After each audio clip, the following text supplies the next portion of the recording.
네, 오늘 아침 묵상하시는 말씀은 히브리서 3장 말씀입니다. 네. 우리 히브리서 3장을 통해서 예수님이 누구시냐 1절에 보면 사도이시며 대제사장이신 예수를 깊이 생각하라라고 우리 기록하여 말씀하고 있습니다. 그리스도는 하나님의 집을 맡은 아들로서 그와 같이 하셨으니 우리가 소망의 확신과 자랑을 끝까지 굳게 잡고 있으며 우리는 그의 집이라. 네, 예수님을 하나님의 집을 맡은 자, 그리고 우리가 나중에 그 예수님의 집이 된다라고 또 말씀을 하고 있습니다. 그리고 또 이렇게 얘기합니다. 모세보다 더욱 영광 받을 만한 것이 마치 집 지은 자가 자기 집보다 더욱 존귀함 같으니라. 집마다 지은 이가 만물을 지으신 이는 하나님이시라. 모든 만물을 지으신 이는 하나님이십니다. 그리고 예수님은 그 하나님의 만물의 집을 다 유산으로 상속받은 그 상속자, 실제적인 주인입니다.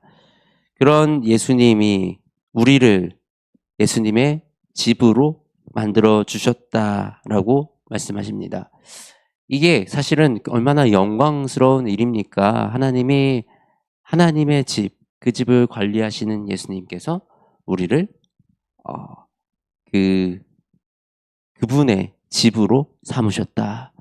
그래서 우리 안에 예수님이 와 계시고 그 세상에 만물을 통치하시는 그분이 우리 안에서 우리와 함께 하고 계신다. 이 사실은 너무나도 놀랍고 우리에게 너무나도 큰 은혜입니다. 그런데 그 후에 이렇게 경고합니다. 이 광야에서 시험하던 날 거역하던 것 같이 너희 마음을 완고하게 하지 말라. 우리의 마음을 완고하게 해서 예수 그리스도를 바라보지 못하고 예수님이 우리 안에 머물지 못하도록 하는 것은 결국 다른 것들이 아니고 우리 스스로가 그렇게 만들어 간다라는 것입니다. 유대인들을 우리가 오늘 히브리서 말씀이 유대인들을 향해서 말씀을 하고 있는 것입니다. 그런데 우리가 이것을 그저 유대인들을 향해서 말씀하셨구나라고 받아들여서는 안 되는 것입니다. 유대인들을 통해서 말씀하신 그 말씀이 지금 우리에게 하시는 말씀입니다. 우리가 그 유대인들과 같은 생각을 하고 유대인들과 같은 모습을 하면서 우리가 이 믿음의 생활을 하는 일이 너무나도 많다라는 것입니다. 또한 이 광야에서 우리 이스라엘 백성들에게 행하셨던 하나님의 그 역사들, 이것들을 이 유대인들에게 빗대어 설명을 합니다. 이것은 이 과거의 일을 통해서 너희들이 깨달으라 라는 그 의미입니다. 마찬가지로 지금 우리는 이 과거의 일을 가지고 유대인들은 왜 그랬을까? 유대인들은 왜 그렇게 행동했을까라는 관점으로 바라보는 것이 아니라 이 과거의 일들을 통해서 지금 우리의 믿음에 우리가 도전을 받아야 하는 것입니다. 우리는 유대인 같지 않습니까? 우리는 예수 그리스도를 믿는다 하지만 결국은 내 삶을, 내 인생을 내 마음대로 살아가려고 그러고 완고한 마음으로 하나님께 조금만 내 마음에 안 드는 일이 있으면 불평불만을 하고 또 순종하지 아니하고 내 마음대로 인생을 살아가려고 하고 또 그 가운데 내가 결정해서 내가 막 진행을 하면서 나아갔었는데 그 일이 잘 안 되면 원망은 하나님께 하고 이런 모습들이 그냥 영락없는 우리 이스라엘 백성들이 광야에서 했던 그 모습이랑 똑같은 모습인 것입니다. 이스라엘 백성들, 광야에 나갔던 이스라엘 백성들이 누구였습니까? 바로 하나님의 선택된 백성들, 하나님이 선택한 그 사람들이었습니다. 분명히 하나님이 선택하셨고 하나님이 구원하기로 작정하셨는데 그들이 순종하지 아니함으로 그들이 마음을 완고하게 함으로 그들이 광야에서 40년을 헤맸다 이것입니다. 40년을 헤맨 것이 하나님이 이스라엘 백성들을 괴롭게 하기 위해서였습니까? 그렇지 않다라는 것입니다. 40년은 이스라엘 백성들을 스스로 순종하지 못했기 때문에 일어난 일인 것입니다. 우리가 지금 이 땅에 살아가면서 우리가 예수 그리스도에 순종하는 삶, 예수 그리스도의 마음을 닮아가는 삶이라고 얘기를 하지만 정작 우리의 삶 속에 예수 그리스도가 계십니까? 정작 우리의 결정 속에, 우리의 마음 속에, 직장에서 우리의 행하는 모든 일상 속에 그곳에 예수님이 살아 계셔야 우리가 그 예수님의 가르침에 순종하며 살아가는 자녀라고 할 수가 있는 것입니다. 그런데 이 이스라엘 백성들이 그랬던 것처럼 이 범죄하며 이 40년 동안 하나님이 누구에게 노하셨느냐? 하나님이 누구에게 맹세하셨냐?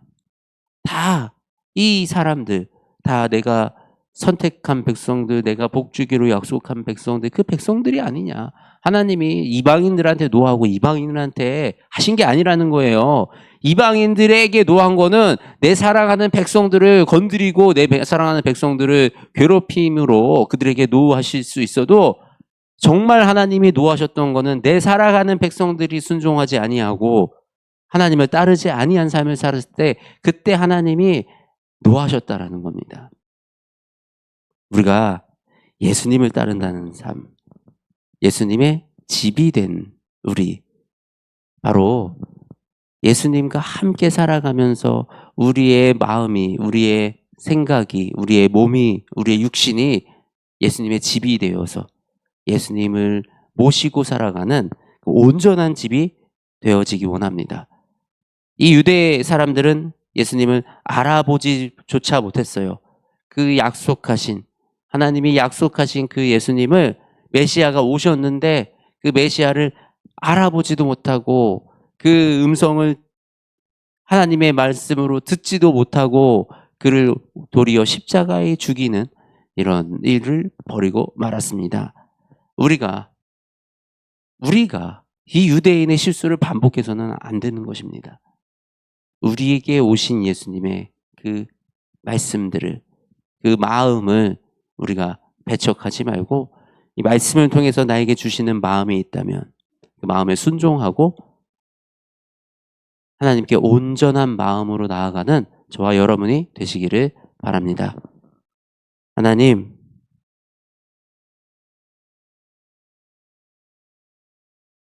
내 삶 속에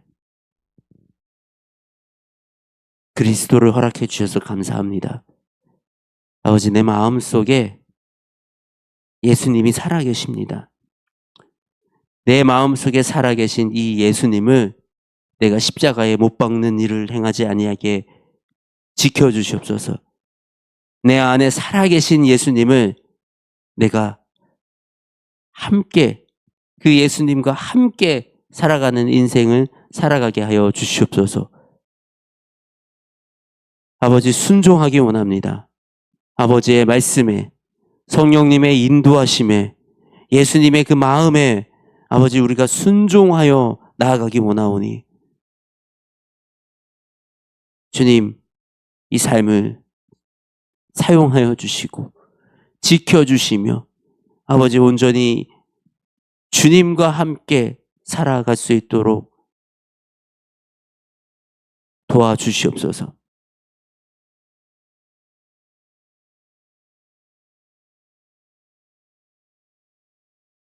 우리의 몸이 거룩한 성전이 되어서 주님이 계시기에 합당한 삶이 되게 하시고 우리의 마음이 주님이 계시기에 합당한 거룩한 성전이 되어 이 세상을 살아가면서 육신의 매인 사람이 아니라 아버지에게 매인, 하늘나라의 매인 사람으로 살아가게 하여 주시옵소서. 이 사순절 기간 동안 예수님을 바라봅니다. 내 안에 예수님이 주인 되시고 내 안에 예수님이 온전한 왕이 되어주시는 그 시간이 될 수 있도록 주님, 이 사순절 우리 이 기도하는 시간 속에 이 말씀 속에 주님 우리와 함께 하여 주시어서 주님을 더욱더 깊이 알아가고 깊이 만나는 그 시간이 될 수 있도록 주님 도와주시옵소서. 살아계신 우리 주 예수 그리스도의 이름으로 기도드립니다. 아멘.